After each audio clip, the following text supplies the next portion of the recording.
Hello, ladies and gentlemen. Welcome to the In the Mixer podcast. My name, as always, is Phil, and I'm here to host a rather sad and happy podcast. Because, as you know, it's always happy, but unfortunately, we've just heard the sad news that Slaven Bilic has left. Well, not just heard it. Well, we have just heard the news that he's been replaced by David Moyes.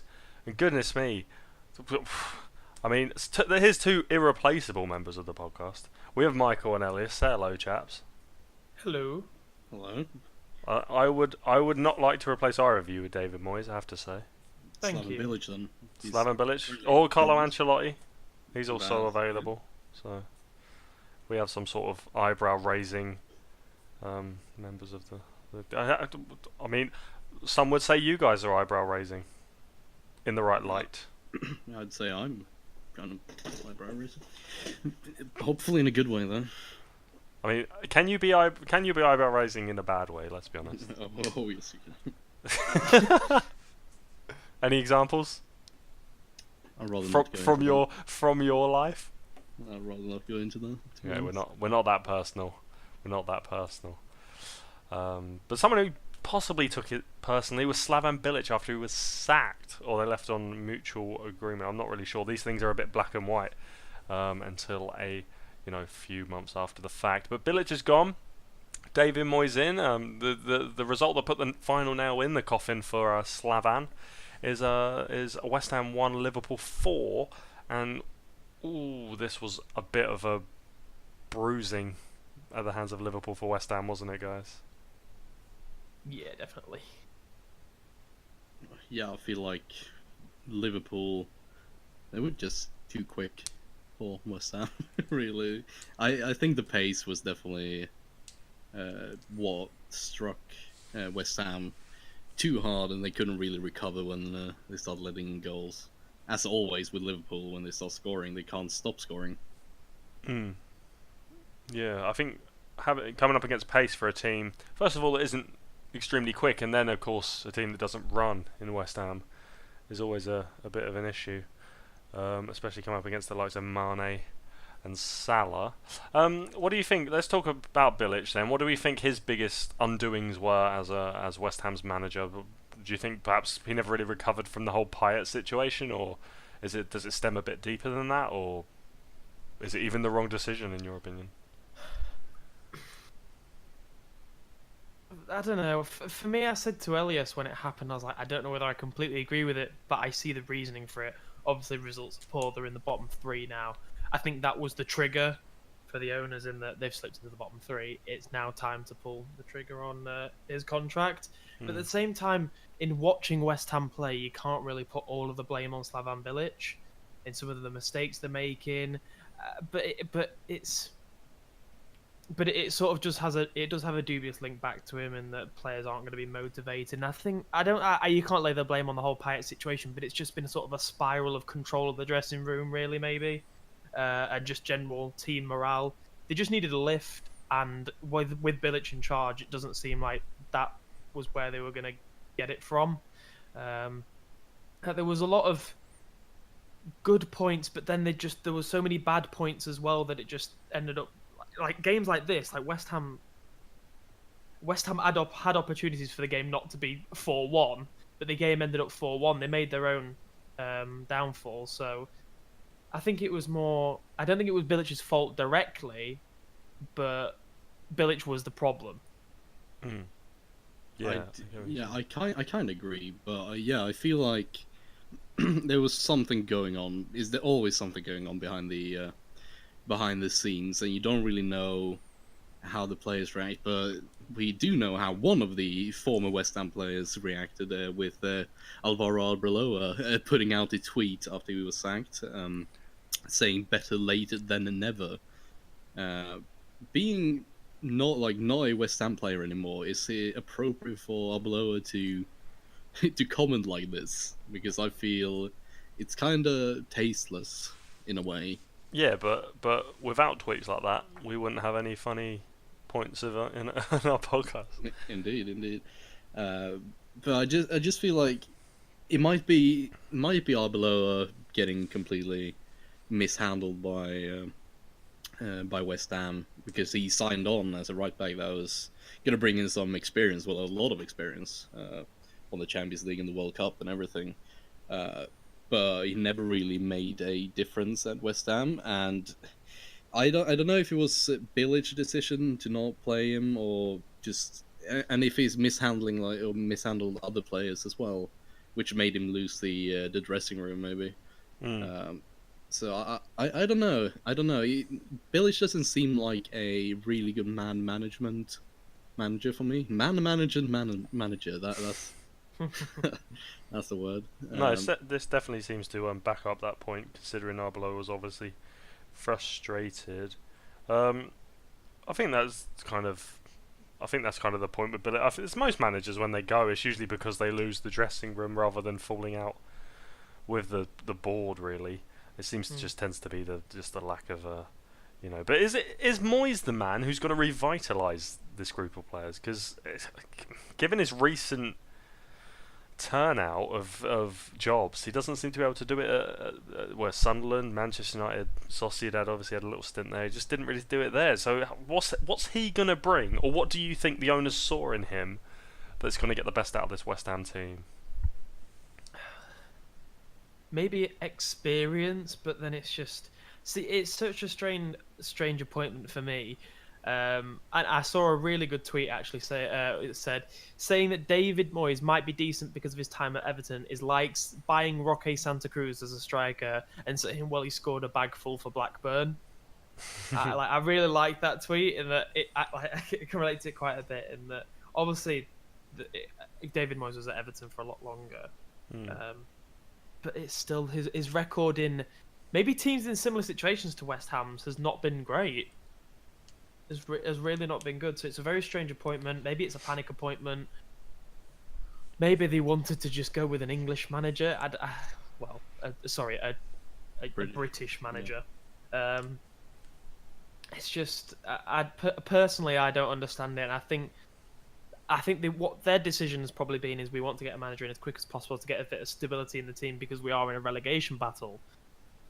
But at the same time, a bit of patience. If interim manager can pull you out of the drop zone, then you've got that little bit of stability, and then you can go with a better permanent appointment from there to build on.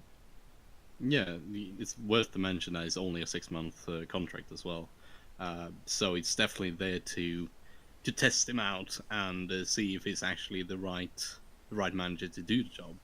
They probably have a long-term appointment coming up after these 6 months, but and they probably said that to Moyes when they appointed him. But I can see David Moyes. It's hard to say that he could do well at West Ham, but it's also hard to say that he will completely fail, because the players that West Ham have are really good. But you can also argue that Moyes had the players at Man United and didn't really do the best of jobs. So I just hope that West Ham stay up. Really, that's all I want. Yeah, it's interesting you say about the 6-month contract thing, because I didn't actually know that before. I don't know. I feel like saying the West Ham owners have someone else lined up, considering they're running the club. I don't know. I think that's a bit complimentary on your part, but yeah, it'll be interesting to see what does happen. But who knows? If they do get relegated, they might get someone like Kevin Nolan in, former West Ham guy, who's doing very well at this moment in time. Or maybe Andy Carroll steps up. Who knows? They were linked with Big Sam, of course, who has history there. But as a famous Manchester United fan once said about David Moyes, is he'd have gone with Pep Guardiola. But you know who has got Pep Guardiola? Manchester City, and they run riot against Arsenal. 3-1 in the end, and Manchester City almost wasteful at points in this game, unlike themselves, but they've currently hit a record points tally this season. Is it 31 points in the first 11 games, which is 28 points? Wait, no, that was last week. 10, wasn't it? 28 and 10, yeah. I thought we said that last week. Yeah. Whatever the record is. Anyway, yeah, they've hit a record points tally, so that's good. That's never really bad news.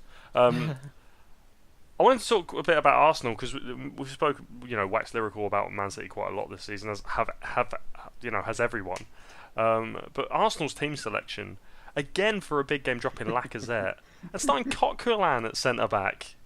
I mean, what are you guys' thoughts on that? I know they're limited with centre backs, and changing to the three at the back seems to have hurt that even more. But they've had players like Kolasinac there, and now Coquelin. It's a bit threadbare, isn't it? It's a revolutionary management, I think. Arsene Wenger bringing out the big guns for the big games. It's just beyond me how he's still at Arsenal. It was so frustrating to watch Arsenal that game, and the team selection. I just feel for Arsenal fans at this point because I don't see how you can start Iwobi in this game instead of playing Özil and Sanchez behind Lacazette. It's a massive game, and Iwobi didn't have a great game, to be honest. But I can't say an Arsenal player that had a good game because they were woeful. Their passing was not stringing together. They were losing possession everywhere, and they were looking completely harmless going forward. No, yeah, it's true. I think there was points, especially in the second half, where Man City, they were trying to close down Man City, and Man City just passed around them in their own third, and then players like Özil and Sanchez just threw their hands up and just stopped running. It was embarrassing, really.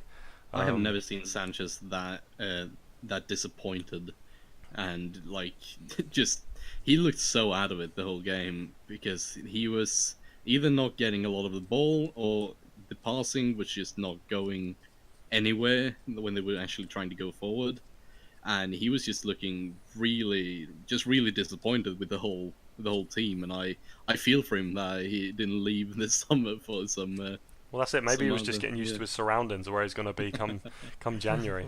Well, a defensive midfielder at City. maybe.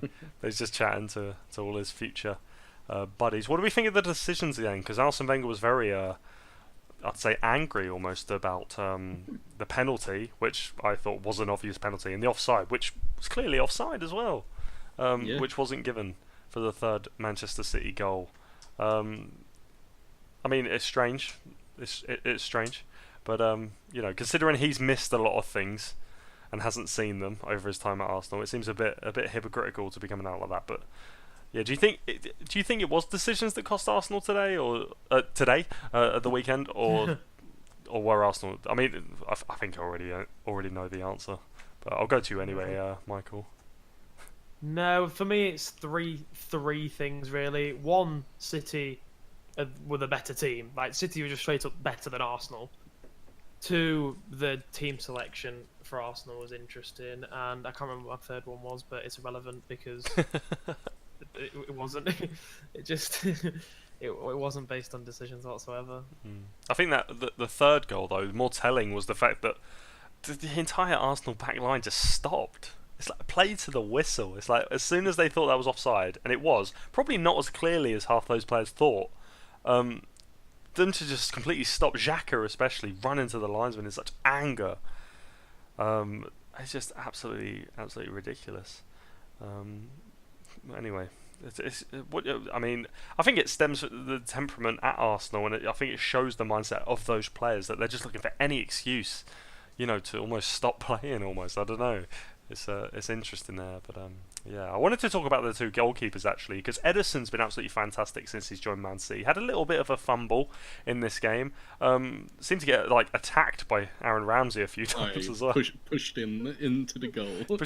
I think there was one as well where the ball came through and Aaron Ramsey slid for it and almost took his head off. But it's quite a goalkeeper-centric weekend. But yeah, I was compared Ederson and Cech, what they bring to their teams, and I think Ederson brings a lot more to Man City than Cech does to Arsenal. And when Cech was signed for Arsenal, it seemed like such a big deal. What do you think of his performances the last couple of seasons? Do you think he's actually lived up to the hype he was getting when he made that transfer? I feel like Cech was on a decline when he signed to Arsenal. I think that, of course, the Courtois going full time in the Chelsea goal just made that decision a lot easier to make for him. He was probably told by the board that you're not needed anymore. Courtois is coming back from his loan and he's actually gonna start every game now. But like I think it was the season before that he started to fumble with the ball a lot at his hands, and I I can't even blame it on age because he's not that old. I think he's 32, check, and that is no age for a goalkeeper.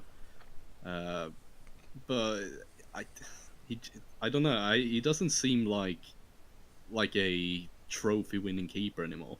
He does his best. He always does his best. Like tries his best, and yeah, he's a really good like team player. But he had such a good defense in front of him at Chelsea, and that really made him a really good keeper. Even though he's a great keeper, he was made to look even better at Chelsea because at Arsenal he's got players just rotating all the time. He hasn't got a solid defense, and there's probably communication errors pretty much all over the field. And yeah, I think he's still on a decline, but he's still one of the league's best keepers, I must say. Well, it's true. For me, yeah, go on. sorry. Michael, sorry. No, for me, in reference sort of comparing him to Edison, obviously I'm not going to include the age thing because I think the argument goes a different way for me. It's like the circumstances they're signed in. I think Cech signed because he was proven to be a great keeper in the Premier League and like one of the best keepers in the world, whereas Edison was brought in because Pep Guardiola thought they had a problem with distribution from goal from the goalkeeper. So he was signed sort of in the circumstances that they felt he had good distribution of the ball, and then obviously was a good keeper alongside that. So it's like Edison's been put in that role specifically because of his strengths. Cech is in that Arsenal team because he was a great keeper at Chelsea. So I think like and it's sort of still the same now in that Edison's obviously signed this season for that reason, and Cech's just still there as a great goalkeeper. Yeah, I think it's not specific to that Arsenal team. If you know, I think like Elias was saying, I think it's rare you have a good goalkeeper in a bad defense or a good defense with a bad goalkeeper. They usually go hand in hand, and are quite well managed. But Cech, you can't just be a good goalkeeper anymore. You need to be so much more, especially with this high pressing sort of like almost meta we find ourselves in at this moment in time, like how tactical football is, especially in this league.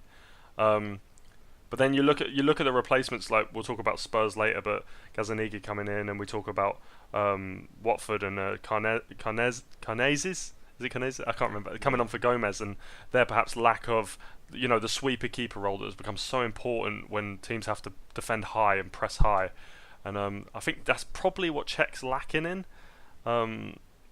And when you compare that to Edison, there really is no contest. But hey, Peter Cech does have a lot of titles under his belt, does have a lot of clean sheets under his belt, but all of those didn't come at Arsenal. They came at Chelsea, where it looked like a old school Chelsea performance. I think this is the first time they've dominated a side in quite some time, guys. I don't know if you agree, but Chelsea coming out 1-0 winners against West Ham, Manchester. They look like West Ham, Manchester United. Fabregas, Kante, and Bakayoko playing together. Conte's preferred three in that midfield. And what did you guys think to this Chelsea performance? I'll go to Michael first. I think it was you last week, Phil, that said that Chelsea or Conte really needed a result this week, and I think this was the appropriate game for them to do it in that they could probably get the upper hand on a Manchester United side that's not been what it was at the start of the season. Chelsea's big transformation for me was the change around in defence and just overall their defensive performance. There was no like calamity coming, and I know Elias is going to agree with me on this. It was solid. There was nothing there wasn't like an impending disaster, which is perfectly proven because they didn't concede. Is that because of a certain shaggy headed Brazilian who wasn't on the pitch for 0 of the 90 minutes? Yeah, and I think it's also having Aspilicueta and Christensen then at centre back and having Zappacosta start, because it just gave more attacking outlets too, which of course the best form of defense is attack. So for me, it was just, I think it was a brilliant piece of management, and I think he got the lineup perfect. And I think Elias said to drop Cahill for a game, which it was dropped last week, I believe, and then was back this week. I think it worked, but I think it worked alongside the support of a change round in defence too. I think the Roma game midweek was obviously a huge point. It was almost the point of last season where Conte, was it the Arsenal game where Arsenal beat him 3-0, and then Conte was like, right, we've done it, we're going to my system. It feels like that perhaps that Roma result was almost the catalyst for that this season, and now Luiz has been dropped. Azpilicueta has come into the 3, and Azpilicueta I think is so underrated as a defender. He's like, even though he's so good, he's still underrated. Like, he's not strong particularly. He was signed as a right back originally, but he just reads the game so well. And Elias, I know you're hugely excited about this result, so I'm going to try and limit you to a certain amount of time, but I want you specifically to focus on one, Azpilicueta, and two, that connection with Alvaro Morata. It's just brilliant. I want to correct you first, because I don't think it's the Azpilicueta has been a part of that 3-back for quite a while, with Savacosta or Moses being on the right, but it was the switch between Luiz and Christensen, with Christensen being in the 3-back and actually having two very good defenders beside them in Gary Cahill and Azpilicueta, that he can actually, like, he looks so calm at everything he does. It looks like he's been in that Chelsea defense for years, and it just feels, when we play with Azpilicueta in centre back, he can make that run upfield and put in those early crosses, which he did, and which he's done so many times in this season. It just keeps on working. So, but when we need to defend a bit deeper, we can substitute out our right back and put in Rudiger and move Azpilicueta out wide again. And Rudiger, it's got a tendency, like Luiz, to do stupid stuff. You saw that against Roma, but also David Luiz with he kind of complained that I don't know the whole story around it, but the reason why he was dropped was that he was really outspoken when he got subbed off in the Roma game. So I'm not sure if there's anything behind the scenes. Probably it was, since he was dropped for the whole game. But Azpilicueta and Morata just finding each other is really fun to watch, because the amount of crosses, Azpilicueta has always done this. He's put in these early crosses, but he's usually done it from his right back position before Moses got in the team. But he's never had a player to really aim them at, and no player to find that space. He hasn't had that really smart striker. Diego Costa, I wouldn't say he's the smartest guy out there. He's got good football in mind, but he's nowhere near Morata's. He thinks differently about the game than Morata. He definitely thinks differently, and he used to like drift wide. Morata stays in the middle for pretty much all game and comes close and just helps the attacks. But with Azpilicueta putting in those early crosses, Morata always knows where they're going to come, and it's just like a revelation to see Azpilicueta actually finding someone with those crosses. It's just fun to watch. It was a fabulous header, absolutely fantastic. Was the first goal of the game. Could have been the second, after Phil Jones's own goal, after a suspected push by Morata meant the goal was disallowed. But it was a fantastic finish, even though it was in his own net. Perhaps. Go on. Sorry. I want to mention that Phil Jones. I've always seen him as like a pretty like respected defender. Like in the fact that he doesn't really do all kinds of like cheating and stuff. Just like off the ball stuff, like pushing and elbowing and stuff like that. But I was really annoyed watching him this game, because I felt like he was diving around the place in pretty much every situation, and I was so annoyed at his like actions. So I lost a lot of respect for him in this game, because even like I do agree it's a push for the first goal, but that was not the only time where he just lay down on the floor when he was touched. And he's an English centre back. He should be one of like the strongest in the league. And I just feel like, yeah, is disgraceful. Oh, well, the shot's coming in, Phil Jones. How will you respond? We'll find out maybe one day. I mean, he could be on the plane to the World Cup. That'll be good, I suppose. Maybe. Like you say, he's a good defender, and he's had been a good season. Well, despite recent Manchester United results. What do we think of Manchester United? Is their title bid over? It's a huge gap considering how well Manchester City are playing. I know it's early days, but 8 points. Manchester. There's just no other team that looks in the league of Manchester City, is there?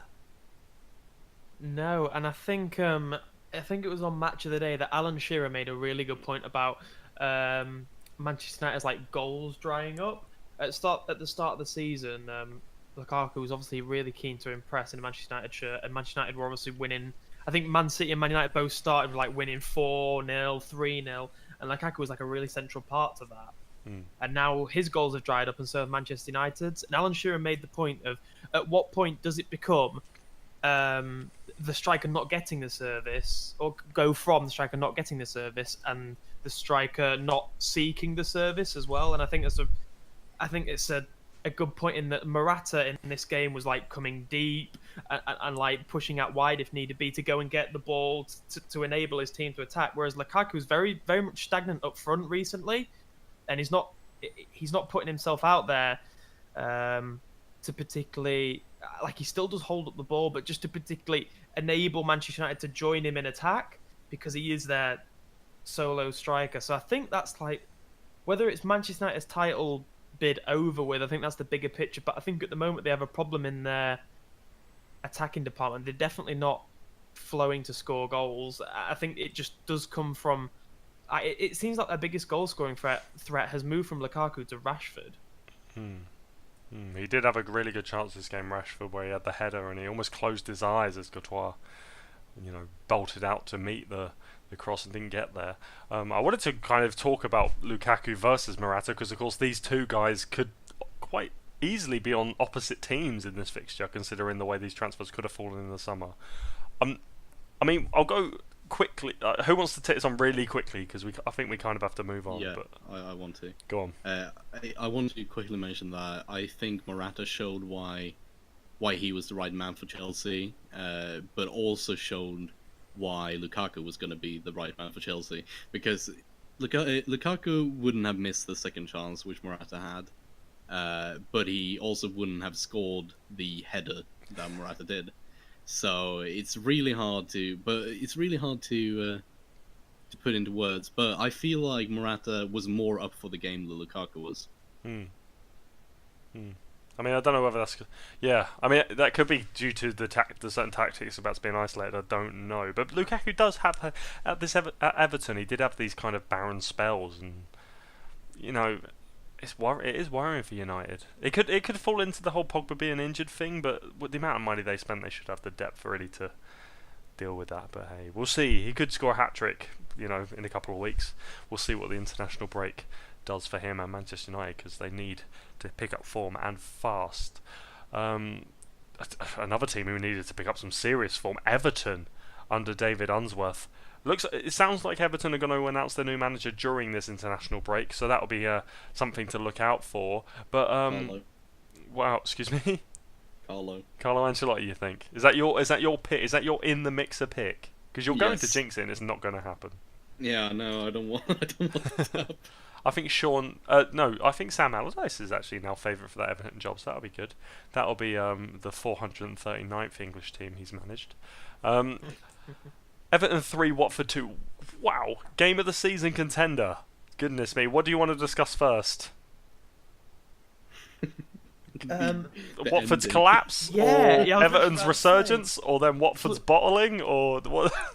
Well, I ask one thing of you, Phil, this week, and that's to please put the screenshot I put in on Twitter. And I know, unfortunately, we're recording the podcast a little bit late this week, so it's almost going to be irrelevant by the time that this tweet goes up. But the picture of cleverly stepping up for the last-minute penalty, spoilers, he looks exactly like Gerrard, and me and Elias could not get over it. Like the number 8, the name even looks like Gerrard on the back of his shirt. It's just, you have to see it. Please go and look on our Twitter to just take a look yourselves, because it was quite unbelievable.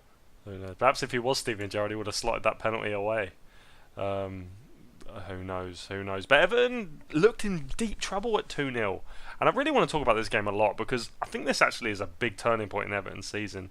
It's such a shame it's a result that comes just before the international break, because that really, is horrendous. When you get an upturn in form and then you have to wait 2 weeks for your next game, it's almost like that momentum slips away. But the changes from Unsworth bringing on Lookman, Calvert-Lewin and Lennon, all, I think it was covered on Match of the Day too, all were involved in all 3 of Everton's goals. But then it's just such a peculiar game, because obviously Watford took that lead, and then the Gomez injury. I mean, it was almost like the Gomez injury changed the game, because the substitute, Canazes, who I'm going to mispronounce a lot of times on this podcast, ladies and gentlemen, if he's out for a long time. I mean, the first goal, he's slow off his line. The second goal, you could argue he could punch that away, the header. Not only like slow off his line, it's just like he's off his line and then runs in the wrong direction. He runs past Nyas for the goal. And then he doesn't even try and get back. He's just like, yeah. I know, it's just like, oh, well, well, it's 2-1. It was his debut, the poor guy. I feel a bit for him, to be fair. He's 32. He's 32. He's a well-established goalkeeper. Yeah. It's just, I think it's just one of those where it's just in his head a bit, and he's waited so long for this debut. I feel like if he was in their first game of the season, it's just, I think Russia for some blood, people, it all came before him, and that was it.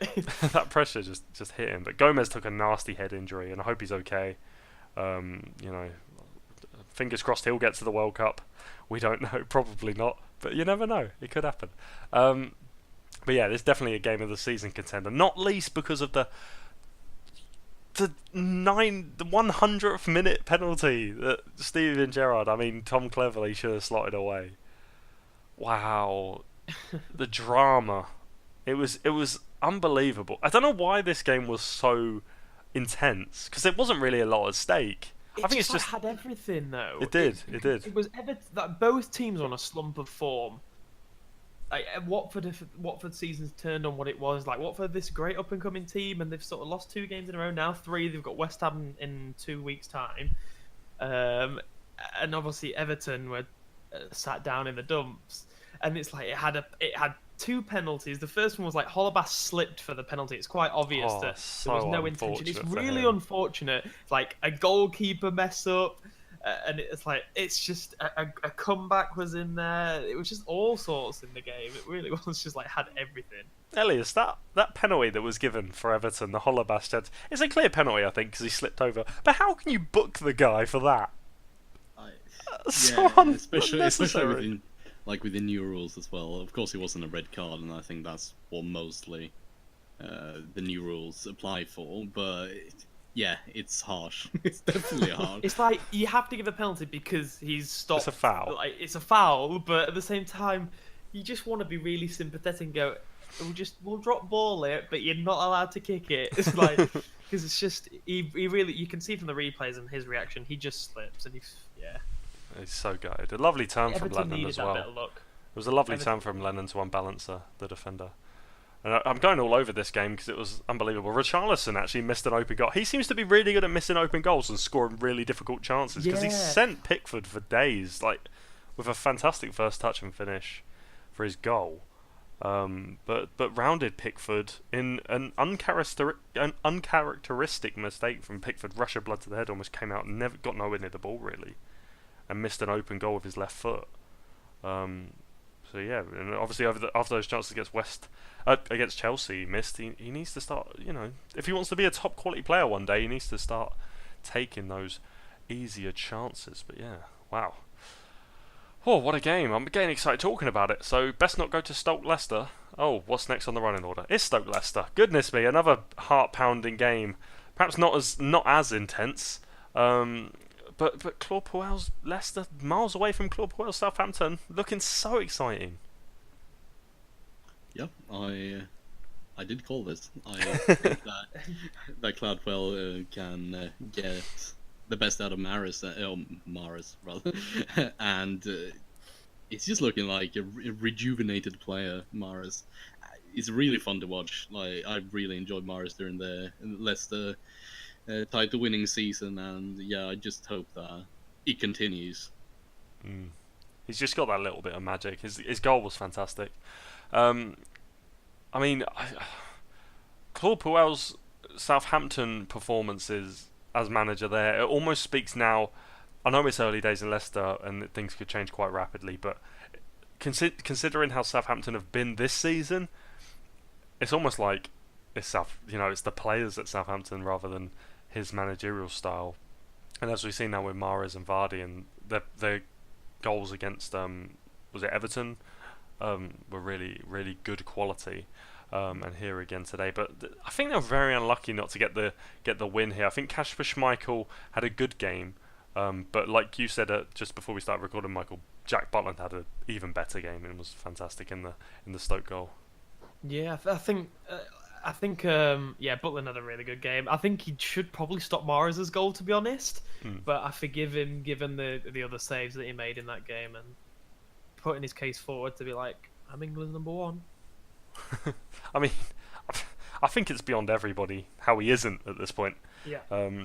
It's interesting and a bit confusing as to why Joe Hart's still getting picked, considering his performance against the thing. Rob Green's not in the hat, unfortunately. But someone who could be in the hat, perhaps starting for England at the World Cup. Peter Crouch back on the score sheet once again. What do we think? Get him on the plane. I think so. What do you think, Michael? I'm get him on the plane. Give him one last run out. Give him one last hurrah.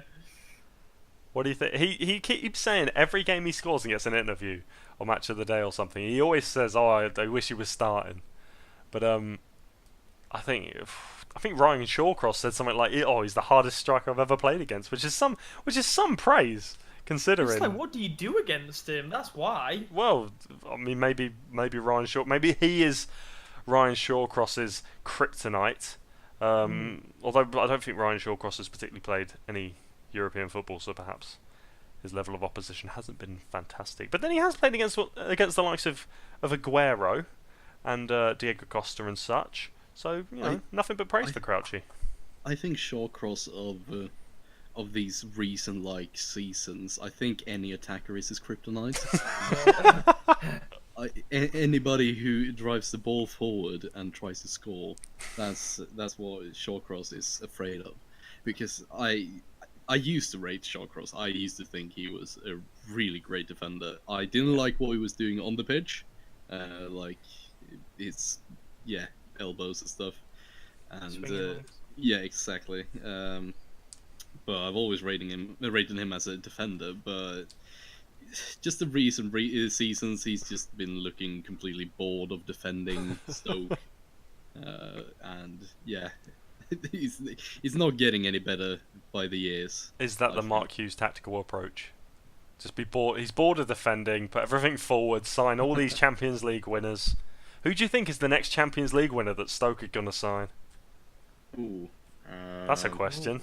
That is a really good question. Could be someone like Walter Samuel coming out of retirement or something like that. That's interesting. Walter Samueto. Oh, he scored 2 goals this weekend, so might be in. I mean, I would say Zlatan Ibrahimovic if he doesn't do it at United. But I was thinking about that. Stoke. Maybe. I mean, he's the ideal replacement for Peter club. Crouch. Ideal replacement. But hey. Just look at the clubs that Zlatan has played for, and it's like Inter Milan, it's AC Milan, Juventus, Barcelona, and Stoke City. Hey, that's pretty much the career trajectory of most players that end up at Stoke, isn't it? Shaqiri, Bayern Munich, Inter Milan, was it? I can't remember, but then it ended up at Stoke. So, hey, it could happen to the best of us. I could end up at Stoke and I'd be disappointed. No, okay. Phil, do you want your transition into the next game? Go on. I mean, I had it handy, but if you want to... Oh, it might be the same one. From one player that could get to the World Cup squad, I've messed it up, to another, Glenn Murray. Glenn Murray. Yeah. Well, I was actually going to talk about future Champions League winners, but Glenn Murray, Is he world class now? He scored again. Oh, every week. This can't happen every week. It went in off his upper thigh, I believe. You can't. Amanda claim can that as a score piece every of a type body. of goal. Amanda can score every type of goal. But a fantastic result for Brighton in a game you'd class as a relegation 6-pointer, maybe. I don't know. A huge result for them. Yeah.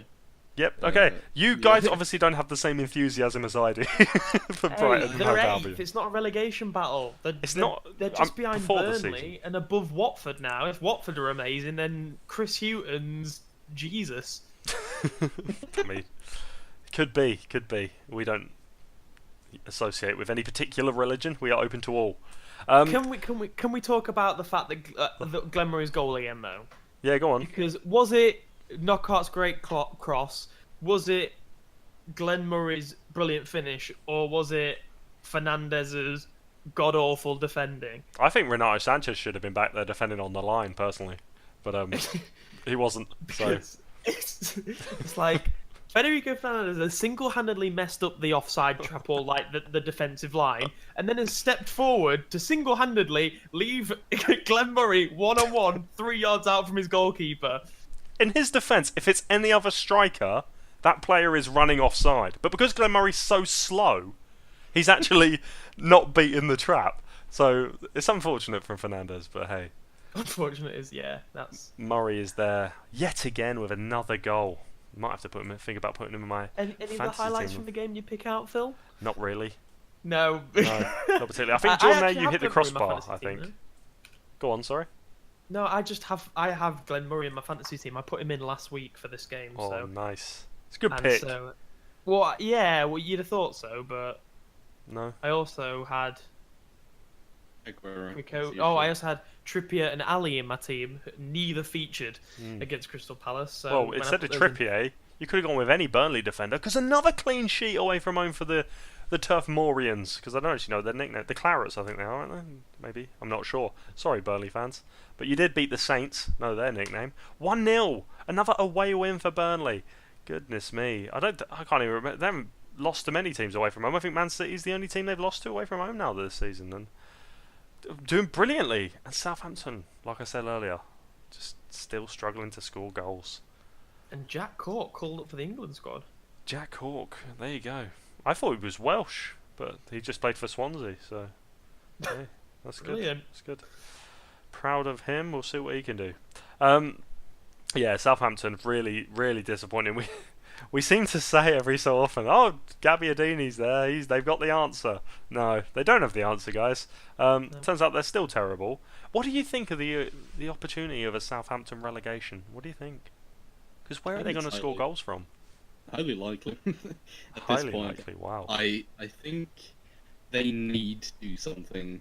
Either I don't know if it's needed managerially, or if it's needed transfer wise, or both even. But something needs to happen because they are not playing well. Like they are not getting points. They're not getting random goals from nothing. Like you can see on a team that works a bit better than Southampton, maybe.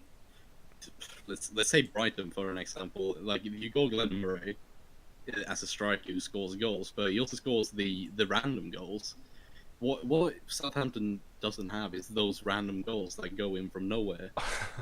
They just don't seem to find any attacking play at all. If it's not Soufiane Boufal just running through the whole like opposition team. So Once every 2 seasons. they need Hatton. I think They they thought need they had another that in Buffon. Charlie Austin, didn't they? I think they thought they had that, but obviously they do not. Yeah, they need Hatton and Arthur. They do. See- They do. I see, saw I him linked with disagree someone with that. actually. Sorry, Michael. Go on. No, sorry. I was just gonna say I actually disagree with Elias in that I don't think their relegation is it's like an impending doom for them. I said it was highly likely. Highly likely. Well, all right then. I exaggerated, but still, I think highly likely is still an exaggeration. I don't think that the highlights go down. I think they want to ride this season out at this point. I think anything but relegation would probably be happy. If they finish 13th where they are at the moment, I think they'd be happy with that. And they just have to see what they can change in the summer, because it's obvious that something isn't right, but it's not easy to pick out what isn't right. Like, they're not scoring goals, yes, but how do you fix it? What's the problem in there? Or what's the solution particularly? So for me, I think Southampton's season will probably be a bit of a dead season, and they sort of look in the summer to see what they can change, attacking, managerial, in the team in general. It's interesting. You go back to Puel, Leicester doing really, like, starting off really well, exciting football. And then you look at last season; they had a comfortable top half finish, I think. Got to the cup final, the League Cup final against Manchester United, and played decently well in that game. And then you look at this season and you think, well, maybe we're missing out, because you said, Elias, perhaps this transfers or managerial changes, or both. They've tried the managerial changes, they've tried the transfers even, and it's not particularly worked. And I think you'd be kind of stumped as a Southampton fan as to why this is going on almost. Yep, Gareth Bale needs to come back. Okay. Make his return. If they are to finish top half this season, I just don't see them recovering. I don't see how they would get like a really good run and get like 30 points out of it. I just feel like they are relegation candidates at this point, because like 11 games in, you should have an established like game plan and change that around a little bit if it's not working against a certain team. But they are just looking clueless when they play. I just don't see any improvement happening in the near future. Yeah, well, you look at the teams below them. Stoke, okay, coming into a little bit of form now. All right, okay, so they might finish behind Stoke. Everton, who after this result against Watford, and if they do get their new manager, should kick on from there. West Brom, I mean, they've been kind of shocking. I mean, we'll get to them a bit later, but they should really be higher. Bournemouth started to get some results together. West Ham, new manager, could get a little bit of a kick on. And then you look at Swansea and Crystal Palace. We'll come to that. We'll come to them a bit later. Well, Palace particularly. They've only got to be better than 3 of those teams. But then you look at it and it's like, are they actually better than 3 of those teams? And then you do wonder, could they possibly be relegated? And it's weird because Southampton have obviously had such a illustrious Premier League career in the past, but they are kind of only recently back in the Premier League from their stint in League One and the Championship. So it is worrying times, especially if they got stuck back in there, I think. I don't know. We'll see. But the team who do sit bottom, and the team that will be looking to overtake Southampton, as well as a few other teams to get out of that relegation. So Crystal Palace had a very good performance against a Lloris and formless Tottenham Hotspur. Hodgson's never lost a competitive game as England manager at Wembley, but he did lose today on his first Wembley appearance at Crystal Palace. So what does that say? What do you know? That Crystal Palace are worse than the English national team. Oh, that's an unfortunate stat. Tottenham have reversed the curse. That's what it says to me. Recursed. Oh no, because it's back. Oh, it's back. Wait. Well, that's what recurse sounds like. Is the hoodoo on the Crystal Palace? Roy Hodgson said that he's playing a 4-6-0 formation. He needs a goal-scoring striker. And when you look at some of the chances Palace had, it's amazing they didn't score. Wilfred Zaha rounded the goalkeeper. Me and my dad were watching that game, and he was like, "How can you miss that? How can you miss such an open goal at this level?" Because he was around the keeper. All he needed to do was look up and see where the goal was. But that was the point where he didn't look up. He just went for it and completely scuffed the ball. And Gazzaniga just going off the line completely out of.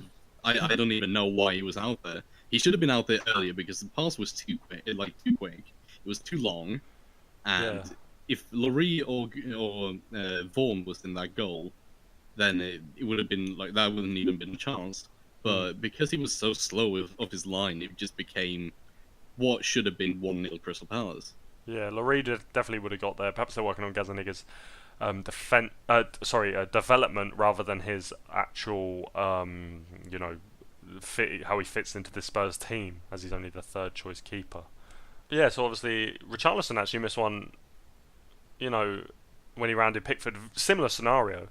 But yeah, how you know at this level, it's kind of you should be putting those away, kind of sort of obviously. It begs the question: is the Premier League a lower level than we think? Is it actually Sunday League level? No. No. Well, you say that, but Glenn Murray and Hosselu play football, so we don't know. What do you think of Spurs' performance after their Real Madrid, heroics, smashing them 3-1 midweek? Do we think this was they got a bit lucky here, or a professional performance? Definitely not professional. I don't see that as a professional. I just see that as a disappointment for everybody getting to Wembley and watching that, because I did not expect Tottenham to do that. It was really weird to me to watch Tottenham get, like, they were getting pretty much outplayed by Crystal Palace, attacking wise, and Son starting up front once more. I just don't know what was going on with that team, really. They didn't seem to find anything that worked for them. They didn't look to hold the ball very well either.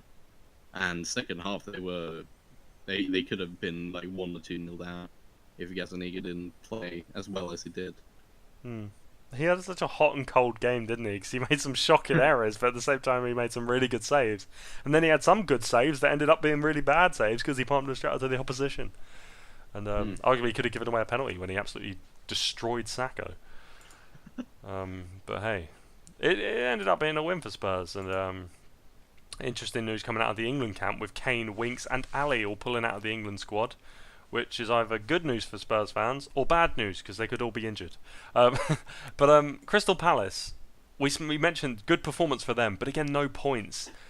What do you think for their chances of staying up? We've mentioned it a couple of times now. We've seen them under this Hodgson renaissance, I guess. They've got something about them, haven't they? But is it enough to re-claw in that quite substantial points gap they have between them and safety at this point?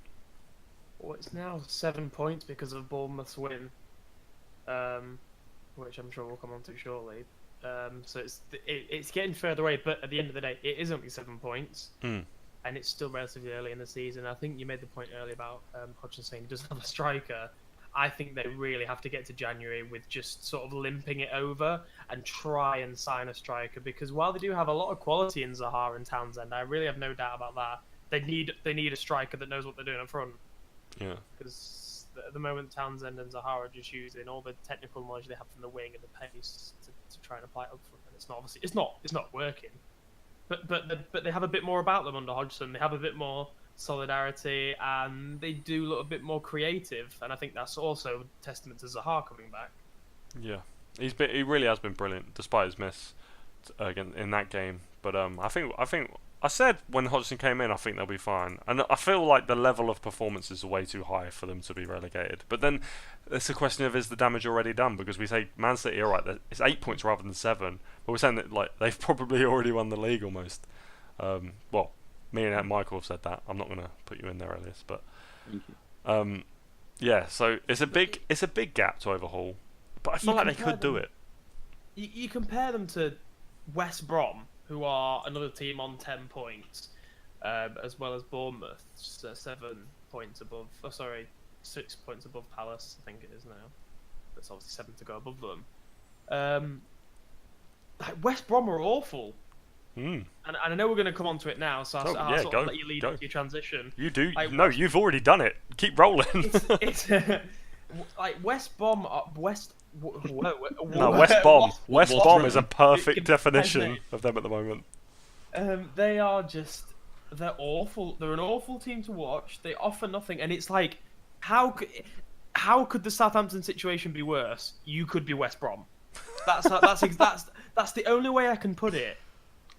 They are a stagnant, like they lack any sort of drive, any sort of threat, any sort of strength as well. There's not like the usual Pulis, which is like, oh, well, they're great in the air, and they'll score goals technically. Like, where is that in this team?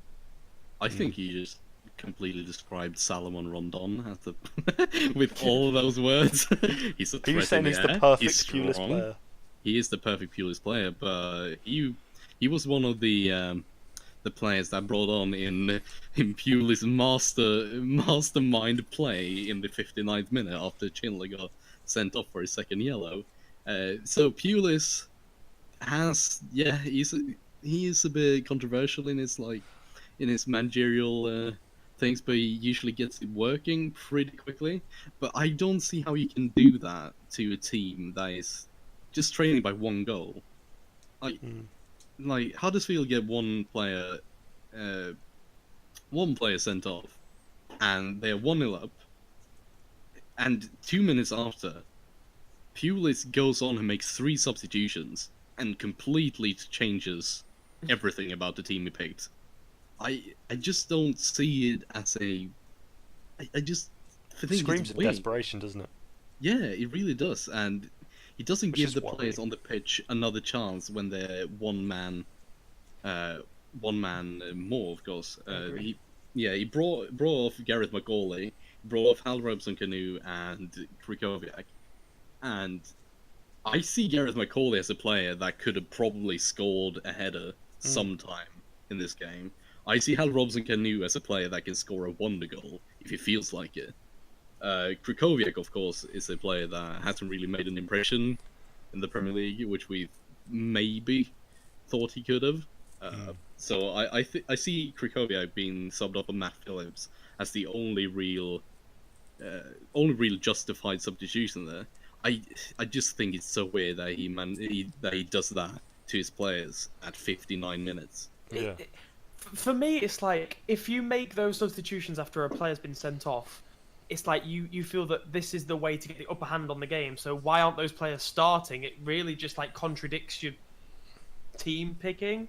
For me, it's like you've gone out to try and defend here, and now it just contradicts like all managerial like it's just skill to me. And I mean, that's not something that's you can put against Pulis, because he's shown that he's not that kind of manager. He's not like he's always shown to be very tactically astute, and He makes the most out really of the small strange. margins. I think is the thing with Pulis. Yeah. Which is interesting with this substitution thing, is the fact that, like you say, Alice, he makes the 3 substitutions, and then like he shows his hand to Wagner, and Wagner's like, all right, I mean, I might be a man down, but you've done everything you can do. I'm going to work around that, and get the 3 points. Yeah, sorry, Mike, I interrupted you there. Well, they need to sort something out, West Brom. Otherwise, they'll be as boring as Bournemouth, who scraped out another 1-0 win, which Ellis will be absolutely infuriated about. Seemed like points dropped for West Ham. Why do I keep getting teams mixed up? Newcastle. It was definitely points dropped for West Ham, but at Newcastle, a goal disallowed. Dwight Gale scoring a rebound off a rather glorious Matt Ritchie attempt, which didn't look offside. It seemed level to me, but Bournemouth finally getting a bit of a run together now, and a win away to Newcastle is a very, very good result, no matter how it comes. Really strange Newcastle though. Newcastle just seem to just want to shoot from distance in this game, and it's not even like you could say, well, Bournemouth defended so well that they forced them to shoot from distance. No, from like the first minute, Newcastle were willing to go out there and shoot from distance. That's what it seemed to me, and that's obviously how the Dwight Gale disallowed goal came about. It was just really strange, but Newcastle just looked not Newcastle, the Newcastle this season, and Bournemouth just grinding out another 1-0 win, not 1-0 win even. I just feel like this was one of those Newcastle games where you could just see a Shelby Red coming at any minute. He got a bit frustrated when the Bournemouth players were running through and tried to take out. I can't remember who he was, but he got a yellow card for a slide tackle that was completely out of it. Like he was so far behind, he just tried to take the player out. It might have been Joshua King running through, but just frustration from Newcastle. Really, they didn't really find the place in the game, and Bournemouth actually did a good job to hold that 1-0. Mm. I feel like Eddie Howe doesn't perhaps get as much. It's weird because he's an overhyped manager, but I don't think he gets the credit he deserves sometimes with his tactical, how he sets the team out tactically. Because obviously Newcastle, I mean, perhaps the reason they shoot from distance is because they're not actually that comfortable on the ball, as most Rafa Benitez teams aren't. They like to sit deep and defend and, perhaps capitalise on a mistake and rack up 1-0 wins. That, especially at a team like Newcastle, that suits perfectly because they're not planning to go, they don't need to win every home game because they're not particularly going for a top 4. I mean, that may change with their new ownership if that comes through. But yeah, I think it suits them quite well. But a result like this, it's a bit hard to take, I imagine. It definitely is, and especially since Bournemouth couldn't score for 92 minutes. They looked to score, but they really deserve that goal, I feel, with the game being in their favour and Newcastle just not looking up for it. So probably frustrating in both facts that they lost 3 points, and the fact that they let in a 92-minute winner. So yeah, just a very frustrating game for Newcastle, I feel. Anything to add, Michael? No, like I said, it's just it was I think it was a frustrating performance for Newcastle, like as Elliot said as well. Just they didn't seem as thoughts, and they didn't seem to have that mistake to punish. So they were just frustrated by Bournemouth. All right, no League One, League Two football to talk about this weekend because it was FA Cup weekend, guys. FA Cup weekend, and as neither of you support have any affiliation with a football league team. How do you know this? Well, okay. Who did your affiliate football league team do? How did they do in the FA Cup, Alex? Pretty good. Who are they? Classified. Okay. So come on, Phil, tell us about your 6 FA Cup entries. Well, Colchester United managed to lose at home to non-league Oxford City, so that was good. Brilliant. That was good. Talkie. Good. They're not in it, I'm pretty sure. Braintree also not in it. Have to go through qualifying because they're non-league. So Plymouth. sad team. They got through. Yeovil. God, it's annoying you're coming up with so many that I know. Yeovil, I'm not affiliated with, but if they want to send me some sort of sponsorship, then they can. Oh, Ebbsfleet, because they were against Doncaster, and I've heard you support everyone that's against Doncaster. No, I don't. I love any Doncaster fans listening, big fan. You mentioned Maidstone there, did you? I did. They got into the second round. They drawn against MK Dons away, so I like it. I think it's nice to keep. You got to keep an eye out for the non-league teams, though, haven't you? In the draw. But without their big goal scorer, Sam York Delano. Yeah, him. Sent off. Yeah, you know all about him, don't you? Yeah. Okay, good. Leatherhead and Billericay. Sounds like the love child of Dwight York and Nobby Solano. Perhaps he is. We don't know. He doesn't have a Wikipedia page. But hey. Leatherhead and Billericay will have to fight out in a replay. Billericay, of course, the likes of Jamie O'Hara play for them. So, yeah, interesting. They'll play Wickham away, the winner of that. A couple of other non-league sides who got through. We'll see the likes of Slough, who beat Gainsborough 6-0, come up against Rochdale in the second round. Guiseley will get a replay against Accrington for the chance to play Mansfield, and Gateshead beat Chelmsford to set up a tie with Luton as well. So it's always nice. It's always nice. Got a replay as well with Peterborough. Don't forget Tranmere. I didn't. It's just they're quite a big team, so weren't really worth a mention, really. It's almost the opposite when you get to the FA Cup. It's like you mention the big teams at the start match of the day, and then you mention the little teams in the FA Cup. It's weird. Fylde are going to play Wigan as well, and Oxford City, who beat the mighty Colchester, will play Notts County away. So Kevin Nolan will be looking to get through to the third round. It's always nice when you get the lower league teams get through to the third round, and you look out for those big ties. The FA Cup draw is a very exciting time in our household, as of course Plymouth Argyle got Liverpool last year, and that was a nice day out for the other half's family. So yeah, takes up about half your day, doesn't it, with all the teams you're supporting there? Yeah, it does. It really does. I think we've got to the end. I feel like we should probably go to Michael quickly to get an update on Schalke and Birmingham City, or maybe not. Actually, yeah, just Schalke maybe, or not Schalke. Yeah, Not Schalke. are doing alright. Okay. Birmingham are going to the Down? Okay. Yeah. It's good to know you sacked Harry Redknapp. By the end of the season, I will have resigned as a Birmingham City fan and will just become non-Birmingham-y.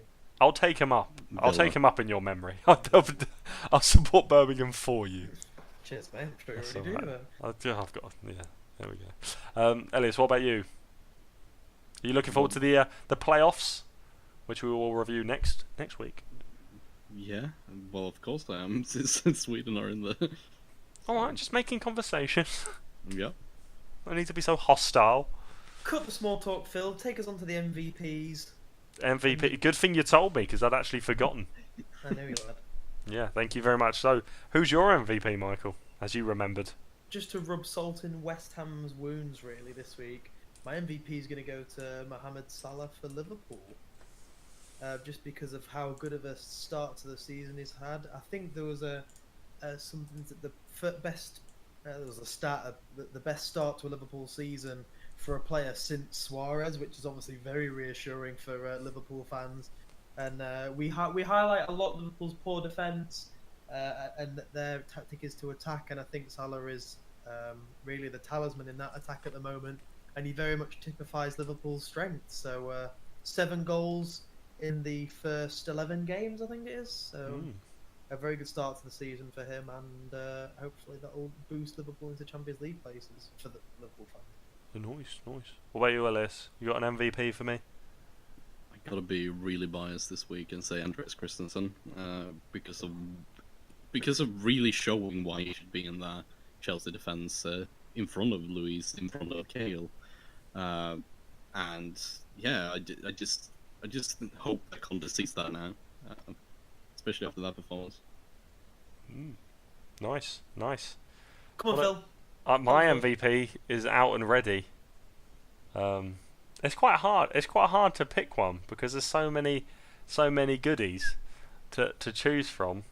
I guess I'll go for. Oh, it's hard. I can't. It's hard, isn't it? It's hard. It's hard to pick the Tottenham goalkeeper without appearing, biased. I was biased. Be biased. True. I don't know. It's tough. I think I'm just gonna go. I think I'm just gonna go with Man City and go with Kevin De Bruyne, just because he's really good, and I don't think I've given one to him yet, and he's just probably gonna win Player of the Year, and he's been fantastic. Brilliant. So there you go. I thought he'd gone for Puel, to be honest, but Well, they didn't win. he didn't. Brilliant. They didn't win. Thanks for that. And my villain of the week is Tom Cleverley, because I know it's the easiest one, and someone else would have picked it. So I was going to pick it, but you're lucky you get away with it. Tom Cleverley is my villain for missing the penalty. Apparently, I was watching. Apparently, Richarlison was trying to take the ball off him, so it makes it even worse. Confidence. Yeah. It's all about the confidence. Go on, then, Michael. You'll go MVP. Go on. Well, I'm not going to tell you my MVP because I've already been through that. But I'll Oh, tell you my, Bleak this week. Bleak. You called him villain. I didn't. Yeah, Phil, Don't know what you're come talking on, about. you live It's in because he back was in a villain. too. He stole the ball from Richarlison. Oh. I'm going for my Bleak this week. I'm just going to call him villain. I think it fits better. I'm going to go for Tony Pulis. I think Wow. his time's up at West Brom. Whoa! I do have What a little- shout! I do have a little bit of a soft spot for West Brom, even though as a Birmingham fan it sounds surprising. And I don't think that he's taken them in the right direction at the moment. I think that his strengths have been all used up, and I think it's time for a change at West Brom, definitely. Otherwise, they're heading towards the relegation zone. And I think they're only being kept out of it at the moment because there are teams that had worse starts. Nice. That's a good point. It was out of the the old side, I guess. I don't know. Ellis, what about you? Who did you think was bleak this week? Huh? My baguette of the week goes to Arsene Wenger. Your baguette. Yeah, I just don't see how you could do such a such a thing to your fans, to just just bench your top scorer, the guy who came on and scored immediately. £50 million signing. £50 million, and you put him on the bench. You never even try to play with Sanchez, Özil, and him together, and you play Alex Iwobi in front of him.